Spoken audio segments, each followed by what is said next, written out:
Hi guys, I'm going to do a quick flip through of a journal that I made with a kit I purchased from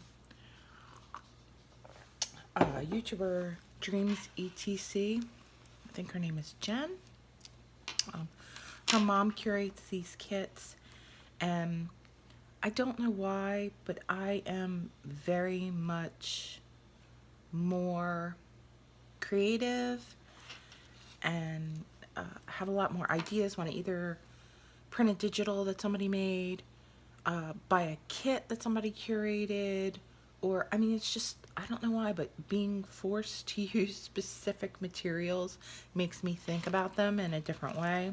I don't know, maybe I'm goofy. I, of course, always add things from my own stash, but um, she actually made this.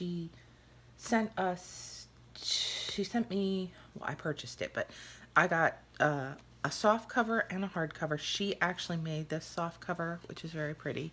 And Jen does a lot of her on digital, so all of the die cuts and things like that are her art.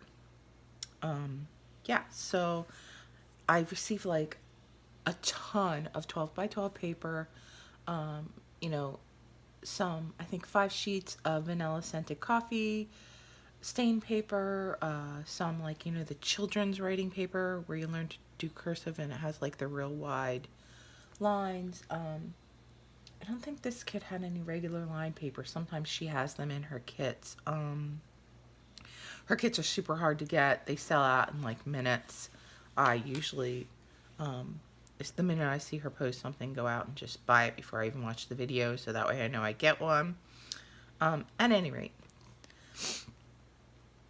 um, yeah, so as I'm going through it, I'm sure I'll remember more things that were in the kit. There's like lots of trims and uh, like flat back pearl strings and brilliance and, bling and lace pieces. And I mean, not necessarily like strands of lace, but like pieces of lace, like these that are like appliques. So yeah, this is what I made with my kit. I also like it because it's normally outside of what I would normally make. And yeah, so I did not sew my signatures into this cover because I made my signature so you could swap out the paper if I wanted to reuse the cover and the inserts that I made.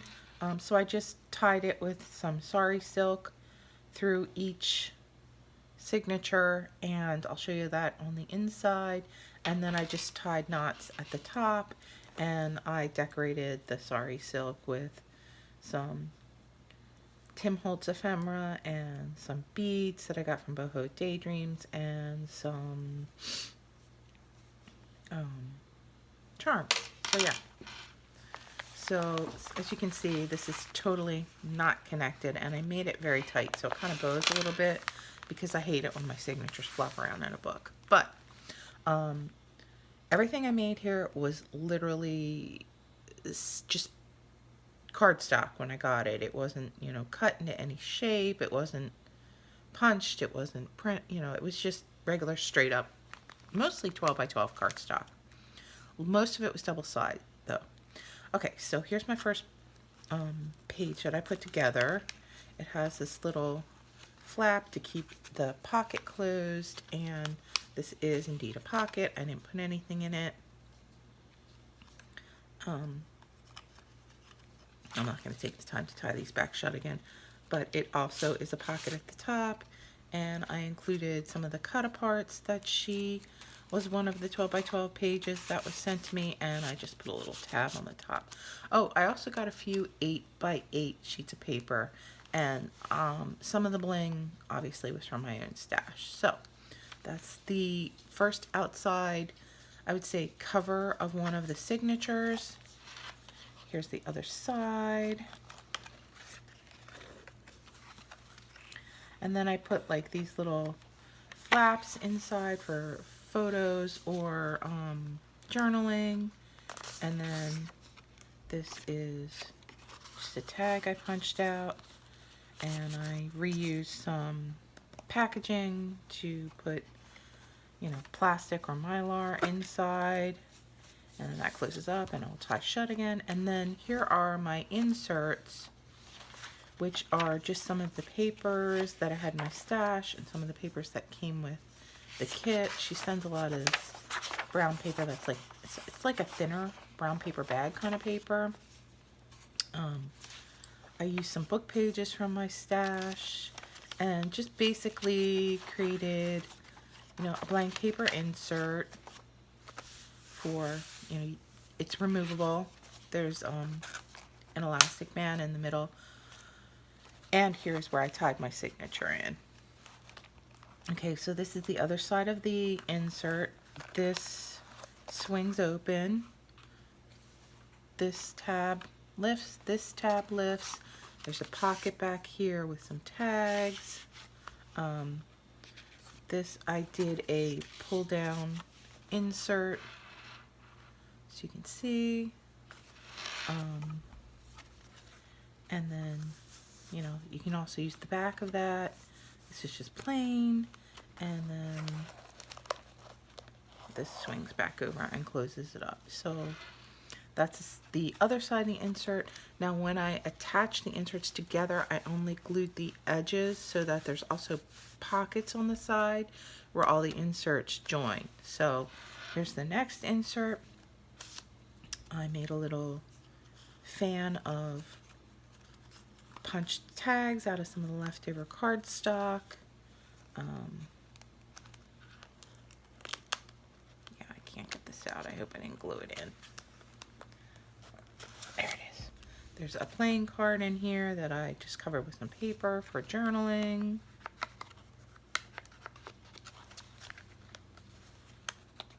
Come on, friend. There you go. Go back in there. And then this unties. Now flaps. This is a pocket here. This is a flip. This is a flip. This is just some room for journaling or photos, what have you. Fold this back down. This ties back up, and then they go back in the pocket.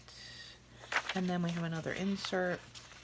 There's some ledger, some coffee stain papers, like offcuts from projects I made before, book page, just some, you know, interesting stuff. This one's even folded. Yeah, so that is my insert that is, again, replaceable, rubber band in. And here's where it's tied into the cover with sari silk. And then here is another flip, another flip, another flip. Close those all up. And then this whole page flips open. There's like a slide pocket over here. I put a little journaling card in it. This opens up like this. Here's a flip. This is a window pocket that has several tags in it.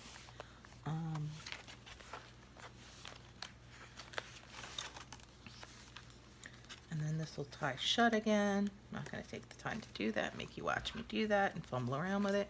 And here is where the two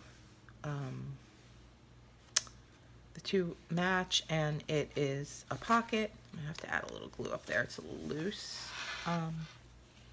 This is a swing tab, flip up, flip out, journaling card, pocket. Again, it needs a little glue. I find that some of the packaging Mylar doesn't hold glue very well. I probably should put some double stick tape under there. But, you know, easy fix. And then we have another insert, different kinds of papers, pardon me. And then, you know, obviously held in by my elastic. And then tied in with my sari. And then this is another pocket. And this is another pocket up here. A few tags I made. This is just some trim on a flip and a flip.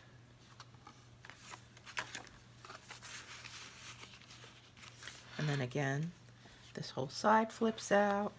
I wonder if I missed a flip back here. No, I don't think I did. This whole thing flips out. This is another one of those pull downs. I did a lot of stitching just around the edges of all my cards to make them decorative and look purposeful. Okay, there's another tag I made. Here's a tag I punched out of some leftover papers I had from the kit. This is a window that I created with some Mylar, and it just has a time card behind it. And then just, you know, a little vignette of some things I glued together. And then, of course, there's another pocket here. And then this one opens like this. This flap goes down. Oh, this is a tuck. Open, open, another pocket. It has several items inside. Again, I probably need to glue that down a little better because it seems to be lifting. You live and you learn when you make these things. And here's an insert that goes with that. Now I didn't sew this one. I probably should go back and sew it because the other ones I sewed down the middle of the inserts and then, you know, just put them in with this. You don't have to sew through them. I didn't on this one, but it does make it like a little wobbly. But you know, then you can swap out papers and not take the whole insert out. I don't know. Whichever way is more preferable to you. Here we have another fold down and a pocket with a journaling card and then another flip up. And then here's another flip.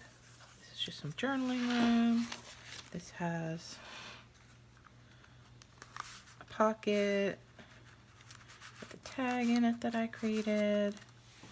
And then this closes. Of course, there's room you can put a picture or journaling. Here's where the Sorry Silk has tied it into the cover. I have a little bit of ephemera stuck in this pocket. This opens up. There's a little bit of ephemera in there.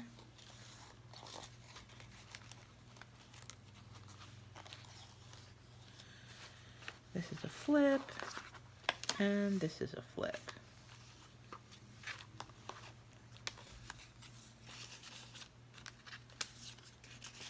So, this is my departure. Like, when I get a kit that's a little bit out of my style, and then I just left the back plain. I could have done another page on there. I did not. And here's the back cover, and here's how the Sorry Silk is tied on. And yeah, so when I get a kit, again, I try to get kits that are not my normal style. Like, I can use lace and frilly things and, you know, Victorian-ish or vintage type die cuts. I do occasionally use those, but generally I lean towards the dark or the steampunk or the like a little grungy. This one was more like, you know, vintage than grungy, I would say. But I find that if I force myself to work outside of the box, it makes the project more interesting for me and it makes me more creative. Personally, I feel that way. At any rate, I hope you enjoyed this flip through. I am getting together with a friend, possibly two, we're thinking about curating kits for each other from things from our stash and then swapping them and making journals and then posting the journals to see, you know, how the other person did with your stuff. I'm not sure if we'll trade them back or we'll just keep the journals at that point. We still have to iron out some details, but yeah, I think I'm gonna do that. That was an idea I had, to curate a kit.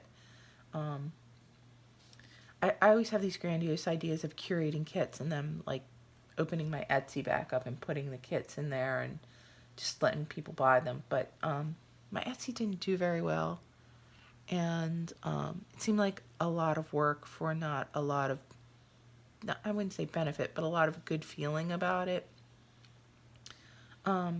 So at any rate, that's what I'm planning to do. I'll let you know when there's more details on that, and I hope y'all are having a great weekend, and take care of yourself.